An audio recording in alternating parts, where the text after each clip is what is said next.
Bagamat umiiral ang frontal system sa extreme node Luzon sa biban ng Taiwan, pero Easterlies patuloy na magdadala ng mas maalinsangang panahon pa rin sa iba't ibang bahagi ng Luzon hanggang Visayas. Silangan ng Mindanao at Southern Mindanao, asahan pa rin ang mga kalat-kalat na pag-ulan, bunsod pa rin ng surface trap. Binabantayang surface trap sa timog silangan ng Mindanao, pagdadala pa rin lamang ito ng mga kalatang ulan at ang tsansa na magiging bagyo o anumang active na low pressure area na natiling napakaliit. At sa latest ENSO, sea surface temperature natin, balik sa neutrality.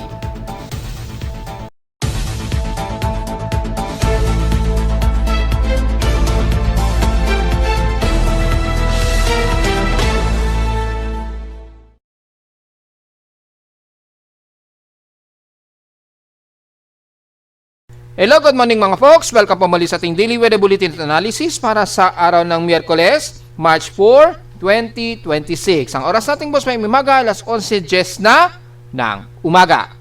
Alinsangan pa rin at hot humid na mararamdaman pa rin natin dito sa atin sa Luzon, kabilang ng Metro Manila at the rest ng South Luzon hanggang Extreme North Luzon. Bagamat may pag-iral ng frontal system dyan sa may bandang Taiwan po, sa may dulong Extreme North Luzon po ito. So bahagyang medyo mababa o chilling ang temperatura sa may bandang Batanes Group of Island at dulong bahagi po ng Cagayan at Ilocos Norte. Pero yung mararamdaman pa rin natin dulot po ng Easterlies ay maramdam pa rin natin sa Central Luzon pababa ng South Luzon at Visayas. Bagamat nagkakaroon ngayon ng patuloy na mga pag-ulan o kalat-kalat na pag-ulan sa bahagi po ng Mindanao, bunsod po ng surface trap niyan ay nagdudulot tayo ng mga pagkulog at pagkidlat dyan. At base sa ating lightning detection system, meron tayong so far 18 lightning strokes. Antayin natin mag-load po yung 2-hour period ay nasa 46 lightning strokes po ang total outer natin at 45 ang inner lightning strike. So mapapansin nyo po, puro katimugan ng bansa ang medyo may mga aktibong pagkulog at pagkidlat. Kabilang nasa dyan po sa may bandang Cagayan o Caraga area, kabilang na ang bandang Dinagat Islands at bandang Siargao. Kung i-activate natin ang NOAA AVN para sa mga cloudiness at yung mga pag-ulan sa paligid, i-activate natin. Yan, so i-activate natin yung NOAA infrared na lang. Makikita po natin ang mas makapal na kaulapan na umiiral dito. Ayan, kaya nagdudulot po ng mga pagkulog at pagkidlat dyan sa bahagi nga po ng Surigao region. Kabilang na ang binanggit natin sa Dinagat Island at ilang bahagi po ng Caraga area. So makikita po natin ang mas makapal na kaulapan, hindi masyado sa bandang Nodo Luzon, lalo na sa bandang Metro Manila at Calabarzon area, hindi masyado tayo magiging maulap. So medyo mas matirik ang araw natin, hindi masyado dito sa bandang Mindanao na kung saan mas nakakaranas sila ng mga pagkulog at pagkidlat po na umiiral. Ayan po, yung may mga moderate to some heavy rain showers po ang umiiral sa ibang bahagi po ng Mindanao. So kung tatingnan natin ang buong bansa, mas nagiging mas maulap ang bahagi nga po ng Mindanao area at bandang Visayas po, hindi masyado sa bandang Luzon. Kaya inaasahan natin na patuloy tayo makakaranas ng maalinsangang panahon po, hot humid na panahon dito sa Metro Manila,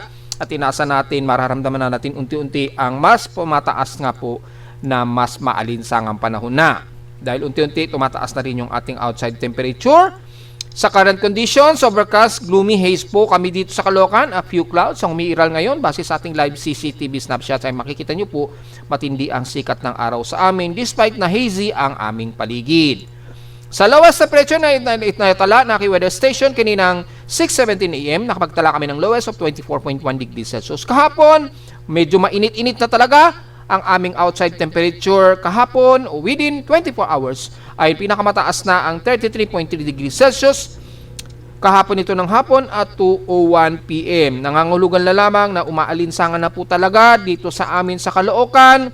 Paghandaan na po natin, tuloy-tuloy na po talaga yan. Kaya ang aming heat index kahapon pumalo sa 44.6 degrees Celsius ang aming init factor. Ibig sabihin, maalinsangan na talaga at maramdam na natin ang mas malakit-lakit na alinsangan yan. Yan, ramdam na natin yung init dahil pumapalo na nga po ng halos 45 degrees Celsius ang aming heat index. Samantala, kung titingnan na natin sa ating init factor, heat index dito sa amin sa Caloocan sa ngayon, as of 8:47 AM, nasa 33.8 degrees Celsius ang aming extreme caution na heat index. Sa forecast, inaasahang aabot daw sa 37 degrees Celsius ang extreme caution sa amin. As of 11 o'clock, nasa 37 degrees Celsius na po yung forecast with 61% humidity. So sa actual hygrometer natin sa Caloocan ay nasa 74%. So ibig sabihin, mas maalinsangan po yan pagka masyadong mataas ang ating outside temperature at mataas din ang outside humidity. Malagkit-lagkit po yan ha. So, as of 11 o'clock, 37 degrees Celsius po. Inaasang aabot pa yun hanggang 40 degrees Celsius mamayang alauna hanggang alas 2 daw ng hapon. Samantala, sa iba't ibang bahagi naman ng bansa, silipin natin yung mga posibleng mga pagtaas. Dito sa hilagang bahagi ng Luzon, makikita natin medyo mababa pa rin. Although pumapalo na rin sa pinakamataas sa 37 degrees Celsius sa may bandang Tuguegarao. Sa Santiago Isabela, well, mababa pa naman. So, wala tayong masyadong komento pa. Sa bandang Dagupan sa Pangasinan ay mataas na po sa kanila. 40 degrees Celsius po at papalo pa daw ito hanggang 43 degrees Celsius mamayang alas 2 ng hapon. Sa bandang Tarlac naman, kung na-double check natin ay nasa 38 degrees Celsius po at aabot pa ito hanggang 41 degrees Celsius mamayang alauna hanggang alas 2 ng hapon. At mula naman sa bahagi naman ng Batangas, silipin na rin natin, ay pumapalo na po sa 35 degrees Celsius po ang kanilang heat index. So, hindi pa umaabot ng 40 degrees Celsius. So, hindi pa ganun kainit sa kanila. Sa San Jose Occidental Mindoro naman ay nasa 33 degrees Celsius. So, medyo mababa pa ang kanilang heat index. Ibig sabihin, medyo drier pa. Hindi kagaya dito sa extreme North Luzon. Tumataas-taas na po. Sa bandang Cebu naman, double check din natin ang heat index sa kanila. Nasa 36.7 degrees Celsius. Halos 37 degrees Celsius po yan. Which is wala pa namang umaabot sa 40 degrees Celsius. So okay lamang. Medyo kaya pa ng katawan natin yan. Sa Mindanao naman, sa may City of Davao ay nasa 39 degrees Celsius. So hindi pa aabot ng 40 degrees Celsius. So walang problema. At sa Zamboanga Peninsula naman kung sisilipin natin, 39 degrees Celsius ang inaasahang pinakamataas nila na heat index ngayon. So mukhang dito lamang sa may Luzon ang medyo tumataas-taas na po talaga ang heat index. At gaya nga po sa amin sa Caloocan, pumapalo na nga po ito ng more than 44 degrees Celsius po na heat index. So dito sa Metro Manila, lumalabas, matindi na po ang ating heat index. So mataas na nga po. So yung huling heat index na report ni Pag-asa kahapon, inaasahan nga po ay pinakamataas ang bandang Coron, Palawan po. So far, Coron, Palawan pa lang naman. At ngayong araw, naka-forecast hanggang 42 degrees Celsius. Hindi pa naman ganun katindi. So far, dito pa lamang sa amin sa Caloocan, ang may pinakamataas na recorded heat index. Base dito, pumalo nga po sa 44.6 degrees. Lumalabas kami sa Caloocan ang may pinakamataas na heat index sa bansa so far. Kung itatabi naman natin sa PX Systems in past 24 hours, nangunguna ang Zamboanga Peninsula na may pinakamataas na 35.4 degrees Celsius na outside temperature. Sa Baguio City naman ay almost stationary pa rin sila at 16.4 degrees Celsius lowest. At sa Inulan ang Zamboanga ay nakarana sila ng 33 mm na total rainfall. So wala pa rin kaming naitalang pag-ulan sa amin sa Caloocan. Although yung forecast ay clear skies daw tayo hanggang this coming weekend dito sa amin sa Caloocan, so posible yan sa buong Metro Manila. Outside humidity natin, 74%, katamtaman, bumaba ito ng 4% since last hour. Mataas ng ating barometric pressure, 1,011 hectopascals, at mabagal ang pagbaba dito since last hour. High tide, low tide status, high tide po tayo ngayon, so double check natin kung mataas ba, lumagpas ba sa 1 meter ngayon, o aabot ng 1 meter ang high tide natin. Well, so far, 0.9 ay may pinakamataas lamang natin na high tide mamaya. Yan. Ngayon po kasing tanghali, pinakamataas na ang halos sa 0.3 meters. So, hindi gano'ng kataas ang sea level. Pero mga bandang alas 10 o halos 11 o mamayang 11 PM, halos 0.9 meters po ang taas ng high tide mamayang gabi pa po yan. So, okay lamang po yan. At sa loob ng 3 araw, titingnan natin, pinakamataas lamang ang 0.8, 0.6. So, mukhang wala namang aabot sa mahigit 1 meters ang magiging sea level natin so far. Base na rin dito sa ating tide tables na ginagamit natin ang sea level dyan sa Manila Bay po. So hanggang this weekend, mukhang wala naman tayong nakikita na aabot ng at least 1 meter ang taas ng alon. So dahil hindi naman ganun kataas, at least mga 0.3 to 0.8, mag-iingat pa rin yung mga kababayan natin sa silangang bahagi ng bansa. Dahil kung double check natin gamit ang Tropical Cyclone Assessment Monitoring for Significant Wave Height. So makikita natin yung ating significant wave height po. Medyo tumataas na naman dito sa may bandang extreme ng Luzon dahil may frontal system na umiiral. Umaabot ng at least mga mahigit sa 2 meters to 2.5 meters dyan sa may bandang Batanes Group of Islands. So delikado pong pumalaot dyan. Pero sa silangan ng bansa, mapapansin po natin at least naglalaro sa around 1 to 1.5 meters lamang ang taas ng alon maliban sa extreme ng Luzon sa may bandang Cagayan, sa Baybayin at Batanes Group of Islands ay mukhang okay naman. Alalayan na lamang po sa mga malilit nating mangingisda dahil malakas po yung bugso ng hangin sa silangan dahil po sa Estelis. At dahil malakas po ay medyo delikado pa rin pong pumalaot. Although medyo mas safer naman siya, hindi kagaya sa iba ng extreme ng Luzon mga folks. Sa ating almanak, sumikat ang haring araw kaninang 6:10 a.m. at lulubog po ito mamayang 6:04 p.m. pa po. At sa ating katatapos lang na total lunar eclipse, medyo successful naman po yung ating live stream kagabi. Hopefully, medyo nagustuhan nila. Although mababa lang talaga resolution ng aking mobile phone. Kuha ko lang naman kasi yan, direct capture lang sa cellphone ko lang. So wala pa tayong advanced na high resolution astronomical camera. Pero balang araw magkakaroon din tayo niyan. At sa ngayon ay pinag-aaralan ko paano yung alternative na makakuha ng mas high resolution gamit lang ang mobile phone. So sa ngayon, sa mga nakapanood kagabi, hindi medyo kagandahan yung ating kuha, pero at least kahit paano nakapag-live po tayo sa mga kababayan natin gusto pa rin masilayan ang nagaganap na total lunar eclipse na hindi nila makikita sa kanilang lugar po. At least kahit paano nakapag-live stream naman tayo at nagkaroon tayo ng enhanced image na ipinost natin sa Facebook page kagabi din po. So minsan lang naman natin na matatanaw po yan dahil ang susunod na magaganap na matatanaw natin ang eclipse sa Pilipinas ay sa darating pa na 2028 pa. Lunar eclipse din daw, lunar eclipse din po yun, 2028 pa natin makikita yan. So matagal-tagal pa talaga mga folks.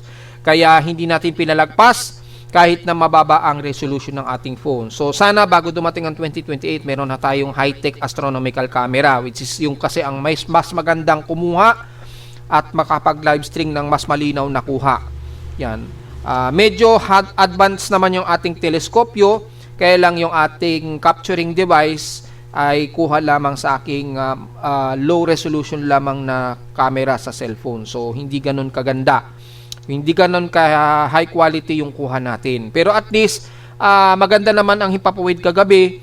Naging maganda naman yung himpapawid. Nagkaroon lang ng konting pag-cover, yung may mga partly cloudy, pero nung bandang mga 7 PM na talaga, halos clear skies na talaga, kaya naging maganda po ang kuha natin sa moon. Hindi nga lang ganun kaklaro yung liwanag sa cellphone dahil capture lang ng cellphone, pero at least nakapag-coverage po tayo. Yung raw file niyan, kung gusto nyo pong pwede nyo pong ma-screenshot yung ating video kagabi, yung live stream. At pag in-enhance nyo po yan, lilitaw po yung pinaka-natural na color na blood moon. So maganda pa rin po yan pag in-enhance nyo po. Kasi raw file actual talaga yan mula sa aking mobile phone. So balang araw sana magkaroon tayo ng may sarili tayong astronomical camera. Mahal po kasi ang presyo ng mga astronomical camera dahil malalakas po yung mga CMOS resolution nun. So para ka na rin naka DSLR. So medyo mapresyo kasi yung mga ganong camera. Hopefully soon magkaroon din tayo kahit na medyo mas cheaper na astronomical camera. Para pagdating ng 2028 siguro makapag-capture tayo ng mas magandang kuha. Yun. So, yun naman po. At yun nga po ay magbumunset po ito kinabukasan na ng umaga at 7:02 PM. So, mga 6:44 PM pa po ito magmo-moonrise yung ating waning gibbous na po. Pero medyo full moon pa rin yan. 100% illuminated pa siya hanggang mamayang gabi. So, pwede pa po nyo yung matatanaw yan mamaya. Sa ating namang local weather outlook para ngayong Wednesday and Thursday, inaasahan natin na magiging klaro daw ang hipapurin natin lalo na bandang hapon. Yan, medyo clear skies daw tayo hanggang bukas ng Thursday. Pero mapapansin dito sa amin, medyo partly at haze ang aming paligid. So, expected na medyo windy po tayo sa Caloocan.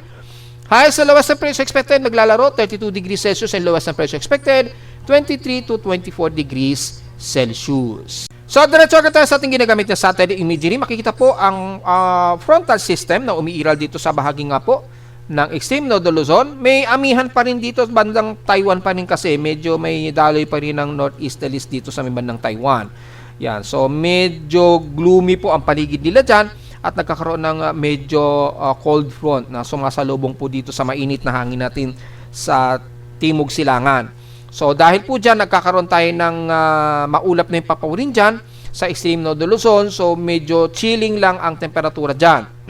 Except dito sa atin sa bandang Central Luzon, kasama ng Metro Manila pababa, ay magiging halos moderate and fairly weather tayo mula sa bandang kaluran po ng Ilocos Sur, pababa ng Pangasinan, Zambales, yan, buong Central Luzon, kasama ng Metro Manila hanggang Laguna o Calamba at Batangas, medyo moderate and fairly weather tayo, partly cloudy lamang ang iiral. So, kasama na ang buong Southern Luzon, ilang bahagi ng Mimaropa. So, medyo moderate naman tayo. Mga ilang partly cloudy lamang ang umiiral dito sa bahagi nga po ng Puerto Princesa and the rest ng Batarasa, Balabac. So, magkaroon man ng isolated rain showers, typically mga light lamang na mga pag-ulan ito. Ganon din sa bahagi ng Bicol Region and rest ng mga isla natin sa Masbate, Marinduque man yan, Romblon or Burias Island. Pagdating naman sa Eastern Visayas dito, makakaranas na mas maulap na yung papurin o moderate pa rin ang panahon at makakaramdam tayo ng mas hot, humid na panahon. Magkakaroon tayo ng mga kalat-kalat na pag-ulan kabilang na ang Borongan Eastern Samar, papasok na po ng Leyte o Southern Leyte dahil po sa surface trap na umaabot po dito. Ilang moderate to some heavy rain showers po ang iiral po dyan. So expected po ang payong, magdala po ng payong lalo na dyan sa bandang katimugang bahagi nga po ng Leyte at Eastern Samar. Nalalabi ng Northern Samar naman ay at least medyo moderate naman ang panahon, partly to sa Musikaw di lamang tayo. So, magkaroon lamang ng mga isolated na mga pag-ulan, typically mga light to moderate at localized thunderstorms. Mula sa Central Visayas kasama ng Cebu, Bohol, magkakaroon din tayo ng gloomy na panahon, kabilang ng Bohol at dyan sa bandang Silangan, magkaroon din tayo ng mga light to sa moderate rain showers sa maghapon dahil sa surface trap na umaabot dyan mula sa bandang Surigao ng Northeastern Mindanao. Expected lamang na mga biglaang tumitigil-tigil din ang pag-ulan niyan. Or typically, medyo cloudy at gloomy lamang sa maghapon. Magiging katamtaman din ang bandang Panay Island at Negros Region. So, maliit ang tsansahan ng pag-ulan. Magkaroon man ng forecast ng pag-ulan dyan, typically very isolated lamang. Pero generally, moderate and fairly weather tayo. So, kasabay po ng mas maalisangang panahon, uminom po ng maraming tubig dahil mas hot, humid na tayo hanggang sa mga susunod na araw. Mas lalo pang titindi ang ating hot, humid na panahon. Pagdating naman sa Mindanao, gaya ng Surigao Region, pagtawid po dito sa bandang Southern Leyte ay magiging mas maulan na po. Moderate to heavy rain showers po tayo dyan. Ingat sa mga posibleng pagbaha po o biglang rapid rain, lalo na sa Dinagat Island and the rest ng Surigao del Norte hanggang Surigao del Sur. Magiging maulap at maulan din ang aasahan ng mga taga-Agusan del Norte, lalo na sa mema ng Dubutuan, Agusan del Sur, pababa ng Prosperidad, San Francisco, all the way hanggang Bislig o Hinatuan na po yan. Moderate to heavy rain showers po na may kasabay po na localized thunderstorms. Ingat na lamang po mga folks. At hanggang dyan na yan sa Compostela Valley. So magiging maulap din ang halos eastern sections ng Davao de Oro. Kabilang na ang buong Governor Generoso, kabilang na ang ilang bahagi ng Davao del Norte. So ang City of Davao, partly to sa Musikaw di tayo. At all times, lalo na sa maghapon, hanggang sa Davao del Sur at Davao Occidental. Magiging moderate naman at partly cloudy dito sa Musikaw ding iira sa buong central ng Mindanao, sa Bukidnon. So sa bandang southern area, yan, kabilang na ang Cotabato, yan, Maguindanao Region, Lanao del Sur man yan, at least umaaraw po, medyo tumitirik ang araw sa inyo dyan. So partly to sa Musikaw di po tayo at all times hanggang sa buong Zamboanga Peninsula. Magiging moderate po at partly to sa Musikaw di lamang tayo, pero sa maghapon halos matindi po ang sikat ng araw. So magdala po ng payong kung hindi man kayo ulanin dahil sa tinding sikat ng araw at hot humid din na panahon. So generally halos fairly weather o moderate to fairly weather ang halos 80% ng buong bansa. Maliban lamang dito sa area na ito sa may bandang pagitan po ng Eastern Mindanao at Southeastern part ng Visayas, na kung saan yung surface trap ay nagtatraverse po dahil meron nga po tayong surface trap dito na bumababa ang atmospheric pressure sa southeastern ng Mindanao, na kung saan may mga forecast pa nga na diniscuss natin ng isang araw na posibleng magkaroon ng shallow low pressure area. So, kung magkaroon man ng medyo shallow low pressure area dito, magdadala po ng mga pag-ulan dyan, matitinding pag-ulan sa iba't bahagi ng eastern at southeastern part ng Mindanao sa mga darating po na mga araw. So, yun po pinaka-main analysis natin so far ay medyo moderate at generally fairly weather naman tayo kabilang na sa buong Northern Luzon. So, since wala pa naman tayong namamataang sama ng panahon, tingnan natin yung mga extension forecast, yung mga ilang long-range forecast sa mga ibang simulations sa ibang mga weather agencies. Aktibo pa rin yung forecast ni GFS na may shallow low pressure area nga po na mamamataan dito sa southeastern na Mindanao. Mapapansin po natin medyo pahilaga ang ikinikilos nito. So, less likely po daw ito na lalapit sa may bandang kalupaan ng Mindanao. Pero yung outer trough po nga po yan, nagdadala po ng mga matitinding pag-ulan. Extension forecast yan hanggang March 10 po yan. Hanggang March 10, so probably hanggang next week po yung extension forecast nito. Pero very less likely dahil iba po sa forecast ng ECMWF ay most likely mga surface trap lamang ito at walang nakikitaan na pamumuno ng anumang aktibong tropical wave. So most probably surface trap lamang na magpapaulan dito sa bandang Mindanao po. Gaya nating mga paalaala nung nakarang araw, mas magiging mataas po yung accumulated rainfall ninyo dyan sa Mindanao, hindi masyado sa parte ng Luzon dahil nga po pumapasok na po yung ating hot dry season. At dahil tumataas na po yung pagtindi ng hot dry season, ay mas nagiging mababa na yung tsansa ng mga pag-ulan dito sa amin sa Metro Manila, lalo na sa bandang kanluran. Expected po ang mga mas maalinsangang panahon sa mga darating po na mga araw Inaantay na lamang ni Pag-asa na totally wala nang nakikitaan dito na northeasterly surface wind flow sa bandang Taiwan. Kapag halos wala na anytime ay this week or depende kay Pag-asa na lang, magdi-decide sila kung this week or next week. Asahan nila ay tatapusin na nila ang declaration ng amihan season at i-declare na nila ang pagpasok po ng tag-init po natin dahil naglalabas na sila ng mga advisories for heat index o yung init factor gaya na ating pinapakita ay naglalabas na sila sa ating almanac sa heat index nationwide init factor ng kanilang mga advisories for heat index. So sa ibang dako naman sa ating global spectral model, makikita natin nag-iba rin ang galaw ng shallow trough na ito. Gaya na po ng sinasabi natin ay very less likely itong magiging aktibong low pressure area. So mga nagsasabing may bagyo daw next week, wag po muna tayong mag-conclude dahil gaya nga po ng ating sinasabi ay napaka-shallow lamang ito, napakahilaw niya.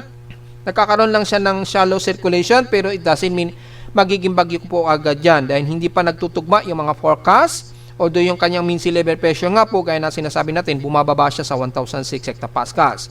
At mapapansin natin dito mukhang pahilaga din ang kilos niya kagaya ng ipinapakita ni GFS. Medyo pa northward na rin ito to, so nag-iba po yung galaw niya imbis na ito'y lalapit dito sa bandang Eastern Mindanao.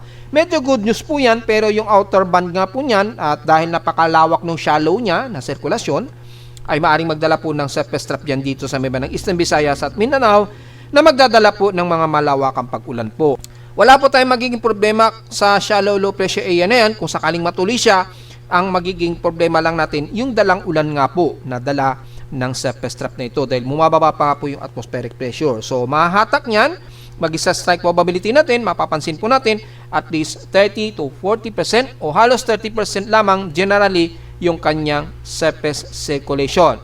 Kung mapapansin natin dito in T144 hours, yan, sa ating tropical cyclone activity genesis care of ECMWF mismo. Ayan, makikita po natin mga folks, at least umaabot sa 40% yung anomaly, yung kanyang tropical cyclone strike probability. Pero mapapansin nyo po, hindi siya nakikitaan na lalapit na ito sa malaking kalupaan ng Mindanao, Eastern Visayas. Naglalaro lamang o halos hindi pa nagre-reach out yung outer band nito. So, most probably, mga pag-ulan lamang. Kalat-kalat na pag-ulan ang mararamdaman natin. Pero yung impact ng genesis na ito, halos napakaliit na lamang po ang tsansa. Most probably, ang bandang Guam po ang makakaranas ng tropical cyclone strike probability nito. Yung mga outer rain band nito, yung mga pag-ulan, yung mga mas malalakas sa pag-ulan. Dahil sa pagbaba ng atmospheric pressure niya. Pero yung cyclonic effect ay halos wala tayong nakikitaan sa ngayon dito sa binabatay na surface trough. So very less likely magiging isang active low pressure area ito. So wala nakikitaan na paglapit sa Pilipinas, at kung titingnan natin yung 1 week probability, yan, ito po yung magiging second week niya. Mapapansin po natin naglalaro lamang sa 5 to 10 o 10 to 20% lamang na maapektuhan ang Eastern Visayas at almost Mindanao area. Mga 5 to 10% lamang. So very less likely na malaki magiging impact nitong shallow trough na ito na nakikita natin na tumutungo dito sa may bandang Guam nga po. So wag po masyadong paniwalaan yung nagsasabi may bagyo kaagad. Hindi po ha, wala pa tayong sinasabi na mayroon talagang bagyo kaagad. At pinakita naman namin sa inyo yung ating mean winds kanina. Babalikan natin kung mataas ang kanyang convergence. Naglalaro po sa at least mga 22 kilometers per hour dito sa bandang southeast of Mindanao. Pero mapapansin natin ay yung organized niya, medyo pa-northward nga ang kilos niya, at very disorganized na ito'y lumalapit dito sa bandang eastern Mindanao. So very less po na nakikitaan na ito'y magiging aktibong bagyo o mas malakas na bagyo. So yung pagiging shallow LPA lamang niya ay most likely lamang na madedeclare ito, pero yung possible invest ay sa ngayon ay napakaliit pa. Probably siguro next week malalaman natin kung itataas siya ng tropical cyclone sector, pero sa ngayon ay very disorganized siya, at yung kanyang divergence although mataas din po, pero makikita natin disorganized po yung kanyang kontrahangin sa kanya dahil malakas po yung easterly trade wind dito. Yung steering environment niya po kasi ay masyadong malakas po yung easterly flow. Ayan o. So nagkakaroon ng easterly flow, at yung direction po ng hangin mula sa hilaga ay nagko-contradict pa sa pagiging circulation o Coriolis circulation nito. Kaya mapapansin nyo po, yung environmental steering ay sumisira sa pamumuo nitong shallow low pressure area na to. Yan. Ang vorticity niya expected na medyo mataas po. Ayan o, sa may bandang Palau. Southeast po ito ng Mindanao. So, ito po yan. At mapapansin natin medyo pa northward ang galaw nung kanyang shallow trough niya. So, very less likely na ito'y didikit dito sa anumang kalupaan ng Mindanao. Pero expected po yung dalang ulan niya, yung outer band niya o rain band. Magdadala yan ng mga pag-ulan kasi itutulak yan ng ilang easterly trade wind o yung environmental steering.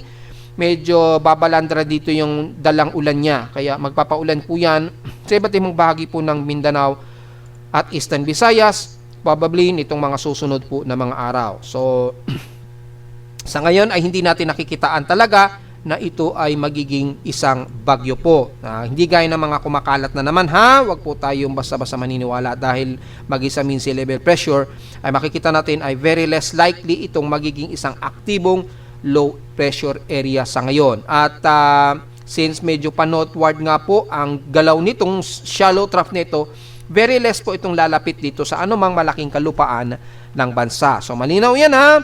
Pero it doesn't mean hindi yan magiging isang shallow low pressure area na ipinapakita ng Global Tropic Hazard na last month pa natin dinidiscuss yan na at least tumataas na ngayon, at least 40% na mayroong formation probability. Bakit 40%? Malinaw din naman sa strike probability na at least 40% nga po na most likely magkakaroon ng tropical cyclone genesis. Ibig sabihin nagkakaroon ng genesis yan, yung bumababa atmospheric pressure, then tumataas po yung upward flow, pero yung organized yan na magiging isang pulidong low pressure area o aktibong low pressure area, very less likely pa po ito mangyayari sa ngayon. Yan. Double net check natin in T192 hours para makasiguro tayo kung tuloy-tuloy bang mas tataas ito, so more than 50%. Long range forecast na po ito so maaring magbago pa po yan. Yan. Kasi between 120 hours po pataas, maiko-consider na natin yan na long range forecast. Pero dahil ECMWA po ang data nito, most likely medyo malapit sa accuracy yung forecast. So mapapansin natin, napaka-disorganized talaga na ipinapakita niya. So very less likely talaga na magiging aktibong bagyo talaga ito. Kaya wag pong magpapaniwala na mayroong bagyo daw next week na kumakalat. Hindi pa po. Wala pa po tayong sinasabi na mayroong bagyo na bubuo. Pero yung malawakang ulan dulot po ng trough na ito ay posibleng mangyari po at magpapaulan yan sa ibang bahagi po ng Mindanao at Eastern Visayas na naglalaro lamang between 5 to 20%. So, ibig sabihin lamang yung lakas ng impact ng ulan niya ay hanggang heavy rain showers, pero yung impact ng magiging bagyo ito ay napakaliit lamang na mangyayari po. Yan. Malinaw naman po dito sa ating TC activity dahil kay ECMWF na mismo po yung forecast niyan. So, maliwanag yan mga folks ha. Samantala, update tayo sa ating ENSO, yung seaside temperature natin. Nag-update na po yung ating monitoring. Basahin natin yung latest output ng ENSO ng NOAA. Yung transitioning nga po from La Nina to ENSO neutral nga po ay nangyari na nga po dahil March na nga po, dahil according dito is between February to April po. Since March 4 na po tayo, so maliwanag na po, pasok na po tayo sa pinaka-ENSO neutral nga po, inactive na po according dito sa ating dashboard. Very inactive na siya. Pero yung watch natin, yung monitoring natin para sa possible El Nino ha, diniscuss na natin yan last month pa. Since February 13 pa po yung last update nito, mapapansin nga po natin, uulitin po natin between May to July, posibleng by 61 o 62% chance na magkaroon po tayo ng minor El Nino po. Minor to moderate El Nino po. Dahil lalagpas ito ng 0.5 degrees Celsius o to be exact, 0.58 degrees Celsius po. Natatagal yan hanggang mga August to September daw. Yung minor to moderate El Nino. Yan. So, maliwanag po yan. So, last month pa natin diniscuss yan ha. At ganun din sa ENSO plume forecast nga po. Which is nauna nilang mas accurate na naging forecast na magkakaroon daw tayo ng minor El Nino po. So, malinaw din naman po nito. Yan. Yung pinaka-threshold natin dito medyo mas mataas. Medyo minor to moderate. Yan. Then moderate to halos high siya. Between November to January ng susunod daw na taon. According dito sa ENSO plume ha, ng ERI. So, yun po ang forecast nila. Dito kay NOAA, sa data feed po NOAA, mga minor to moderate lang hanggang January, July, August, September ngayong taon po. So, malinaw po yan ha. Medyo magkaiba po yung forecast nila, pero malinaw dito na magkakaroon tayo ng at least minor to moderate El Nino. May starting daw yan by May to July. Kay ERI naman ay mag-start ng El Nino. Yan, pagpasok po ng mga El Nino po yan ay by August to October pa daw. Mga between August to October. So mga between May, June to July ay halos kapareho dito kay NOAA na pasok tayo sa at least 61% na negative, positive 0.58 degrees Celsius po. Kasi positive dahil El Nino na nga po. Pag La Nina kasi is negative siya, below zero. So, yung ating kasalukuyang huling record sa ating ENSO ay negative 0.19 degrees Celsius, which is nasa boundary na ito ng neutral level. Nasa neutral na siya. So, balanse na po yung ating sea surface temperature. Dito, ito po yun, balanse na po. Yan, makikita nyo po dito sa ating sea surface anomalies, K of NOAA. Yan. Medyo in-adjust na ni NOAA yung kanilang image ha. So makikita naman po dito halos nag-neutral na yung dagat o temperatura dito sa dagat sa bandang pagitan po ng Western Pacific at Eastern Pacific. Yan, yung yung pag-evolve po ng line niya medyo humina na po. Yan. Pagpasok pa ng January to February humina po yung welling, yung upwelling po ng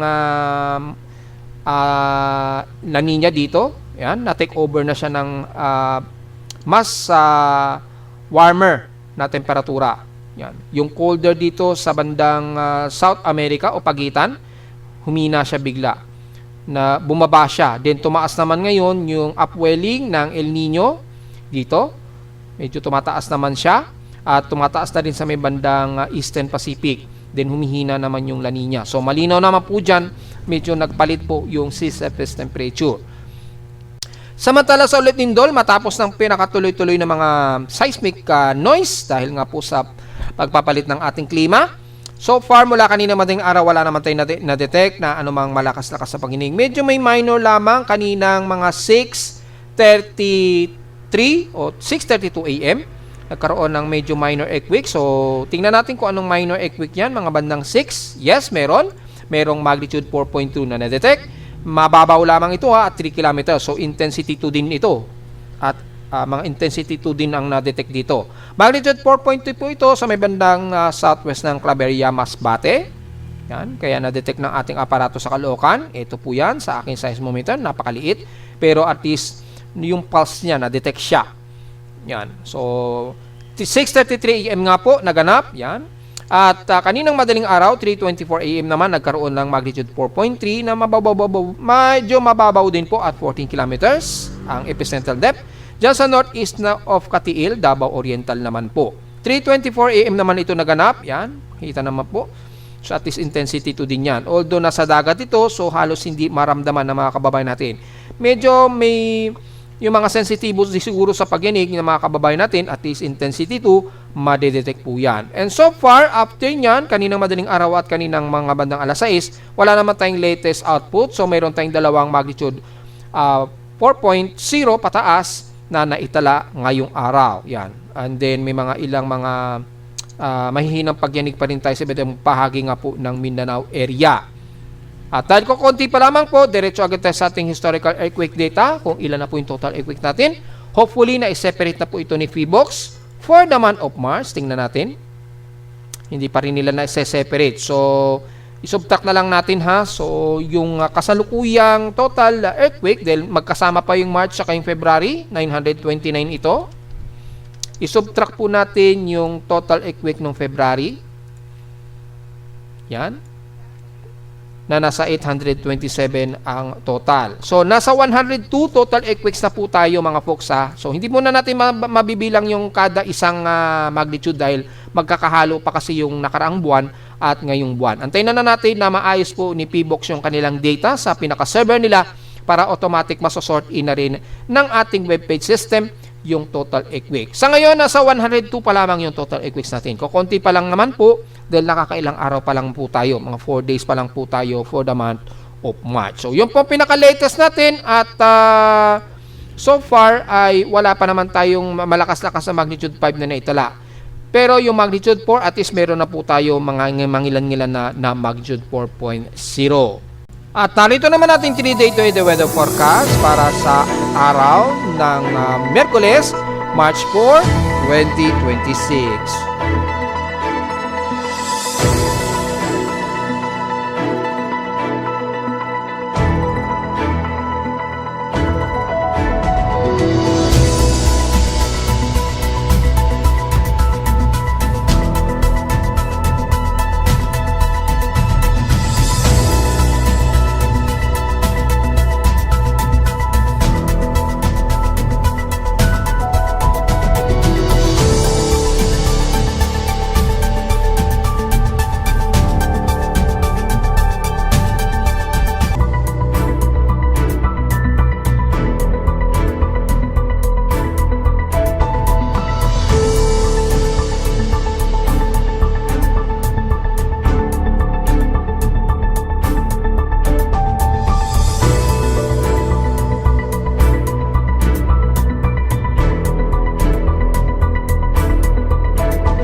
At hanggang dito na lang po ating daily weather bulletin at analysis para sa araw ng Miyerkules, March 4, 2026. Huwag mong kalilimutan na mag-like, share, subscribe po sa ating YouTube channel at visit lamang anytime sa ating website na www.pimoweather.com para sa iba pang detalye na gusto malaman na hindi natin isama ngayong tanghali na sa ating report. Asahan natin ha, unti-unti nang mas magiging matindi ang ating alinsangan lalo na sa mga darating na mga araw. At expected na ide-declare na ni Pag-asa anumang araw ngayong week or sa susunod na linggo.